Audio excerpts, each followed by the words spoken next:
CPM സംസ്ഥാന സമ്മേളനത്തിന് മുന്നോടിയായി കരുനാഗപ്പള്ളിയിൽ സംഘാടക സമിതി രൂപീകരിച്ചു. ഇതോടനുബന്ധിച്ച് ചേർന്ന യോഗം CPM ജില്ലാ സെക്രട്ടറി S. സുദേവൻ ഉദ്ഘാടനം ചെയ്തു.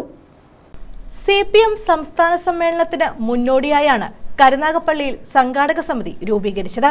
കാർഷിക സഹകരണ ബാങ്ക് ഓഡിറ്റോറിയത്തിൽ നടന്ന യോഗം CPM ജില്ലാ സെക്രട്ടറി S. സുദേവൻ ഉദ്ഘാടനം ചെയ്തു. കഴിഞ്ഞ 10 മാസക്കാലത്തിനിടയിലാണ് പാർലമെന്റിലേക്കുള്ള തെരഞ്ഞെടുപ്പ് നമ്മുടെ രാജ്യത്ത് നടന്നത്. പാർലമെന്റിലേക്കുള്ള തെരഞ്ഞെടുപ്പിൽ ഇന്ത്യ രാജ്യത്തിലെ എല്ലാ പ്രാദേശിക ഭാഷകളിലും എല്ലാ ചാനലുകളിലും ഒറ്റയ്ക്ക് ഭൂരിപക്ഷം BJPക്ക് ലഭിക്കും, 400 സീറ്റ് ലഭിക്കുമെന്ന പ്രചാരവേലയാണ് രാജ്യത്ത് കോർപ്പറേറ്റുകളും ഭരണാധികാരികളും ഉയർത്തിക്കൊണ്ടുവന്നത്. പാർലമെന്റിലേക്ക് തെരഞ്ഞെടുപ്പ് നടക്കുന്നത് 543 സീറ്റിലാണ്.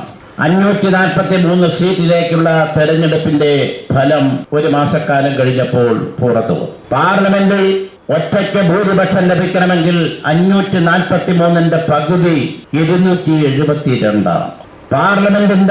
പാർലമെന്റ് തെരഞ്ഞെടുപ്പിന്റെ ഫലം പുറത്തു വന്നപ്പോൾ 4 പ്രത്യേകത ഇന്ത്യ രാജ്യത്തുണ്ടായി. ജില്ലാ കമ്മിറ്റി അംഗം N. സന്തോഷ് അധ്യക്ഷത വഹിച്ചു. ജില്ലാ സെക്രട്ടേറിയറ്റ് അംഗം T. മനോഹരൻ സ്വാഗതം പറഞ്ഞു. സംസ്ഥാന കമ്മിറ്റി അംഗം സൂസൻ കോടി, ജില്ലാ കമ്മിറ്റി അംഗങ്ങളായ PB സത്യദേവൻ, G. മുരളീധരൻ, ജില്ലാ പഞ്ചായത്ത് സ്ഥിരം സമിതി അധ്യക്ഷ വസന്ത രമേശ്, നഗരസഭ വൈസ് ചെയർപേഴ്സൺ ഷഹ്ന നസീം തുടങ്ങിയവർ പങ്കെടുത്തു. PB സത്യദേവനെ ചെയർമാനായും T. മനോഹരനെ കൺവീനറായുമാണ് സംഘാടക സമിതി രൂപീകരിച്ചത്. News bureau, Karunagappally.